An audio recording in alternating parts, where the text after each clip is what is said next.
আসসালামু আলাইকুম বন্ধুরা, আজকে ঘরোয়া পদ্ধতিতে দারুণ স্বাদের একটা পাস্তার রেসিপি নিয়ে হাজির হলাম। বন্ধুরা, এই পদ্ধতিতে কিন্তু খুব সহজে আপনারা পাস্তা তৈরি করতে পারবেন। খুবই হেলদি, খুবই টেস্টি, খুব তাড়াতাড়ি কিন্তু এই পাস্তার রেসিপিটা তৈরি করা সম্ভব। খেতেও কিন্তু অসাধারণ লাগে। বন্ধুরা, এখানে আমরা চুলায় পাস্তা নিয়ে নিয়েছি পরিমাণ মতো। এখন এই পাস্তাটাকে কিন্তু সেদ্ধ করে দেব। খুব ভালো করে সেদ্ধ করে নিতে হবে। তো বন্ধুরা, এখন আমরা কি করব, ভালো করে সেদ্ধ করে নিচ্ছি। ঘরোয়া পদ্ধতির পাস্তা খেতে কিন্তু ছোটরা থেকে বড়রা সবাই খেতে খুবই পছন্দ করে। তো বাচ্চাদের টিফিনে কিংবা বিকালের নাস্তা হিসেবে কিন্তু এই পাস্তাটা একদম পারফেক্ট। আমরা ভালো করে সেদ্ধ করে নিয়েছি। এবার আমরা দেখুন বন্ধুরা, কি সুন্দর সেদ্ধ হয়ে গিয়েছে। এবার চুলা একটা কড়াই দিয়ে দিলাম। কড়াইয়ের মধ্যে পরিমাণ মতো পেঁয়াজ কুচি দিয়ে দিলাম। পেঁয়াজ কুচিটাকে একটু ভালো করে নেড়ে নিতে হবে। এখন খুব ভালো করে লাল লাল করে ভেজে নেব। বন্ধুরা, পাস্তা একটি জটিল কার্বোহাইড্রেট। এই শক্তি ব্যবহারের মাধ্যমে থেকে দীর্ঘমেয়াদী সময়ের জন্য ভালো, বিশেষ করে ওয়ার্কআউট বা প্রতিদিনের কার্যকলাপের জন্য। এখানে আমরা স্বাদের জন্য টমেটো দিয়ে দিলাম পরিমাণ মতো। টমেটোটা দিয়ে ভালো করে নেড়ে নেব বন্ধুরা। এখন তো বন্ধুরা, পাস্তা এমন একটি জনপ্রিয় খাবার যা শিশুদের পছন্দের। শিশুরা পাস্তা খেতে খুব বেশি পছন্দ করে।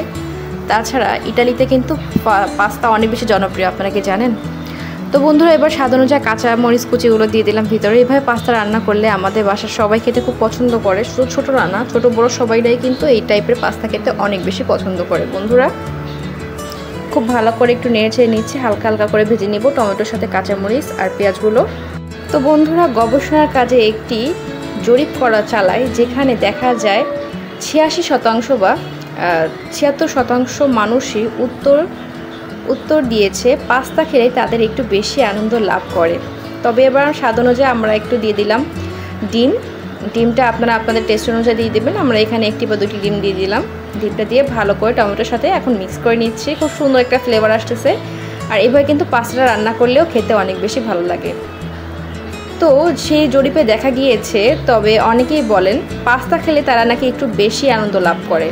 তবে অনেকেই বলেন ইটালিতে পাস্তা অনেক বেশি জনপ্রিয়। এই খাবারটিকে ঘিরে সবার মধ্যে উত্তেজনা ছড়িয়ে রেখেছে দেশটি। এই উত্তেজনার মাধ্যমে খুব সহজে এমন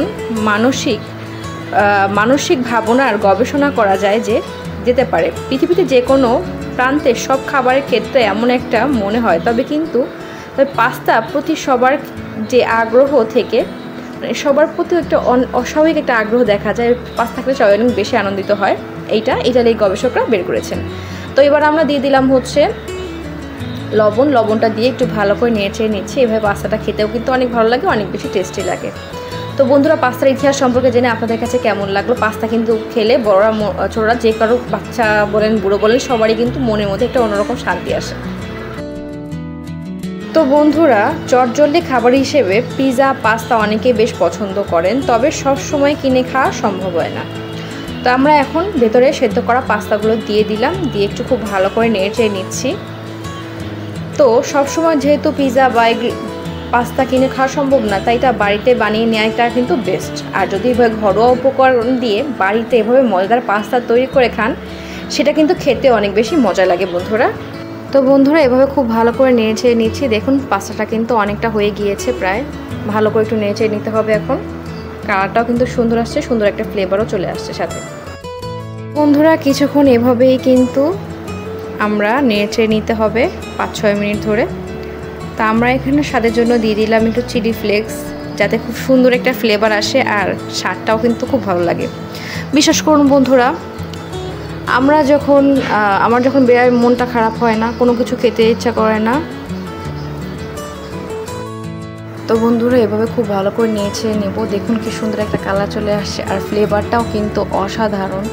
বিকেলবেলা যখন আমার কোনো কিছু খেতে ইচ্ছা করে না, তখন কিন্তু আম্মু আমাকে এভাবে রান্না করে দেয়। এখানে আমরা একটু টমেটো পেস্ট দিয়ে দিলাম ভিতরে, দিয়ে একটু টমেটো সস বা টমেটো পেস্ট। এখানে আম্মু একটু টমেটো সস দিয়ে দিয়েছে আমার জন্য। এটা ঘরে বানানো টমেটো সস দিয়ে খুব ভালো করে নিয়েছে। কি সুন্দর একটা পাস্তা, তাই না? শুক্রবারের বিকেলে বা ছুটির দিনে বিকালে কিন্তু এমন একটা পাস্তার রেসিপি থাকলে আর কিছু লাগে না।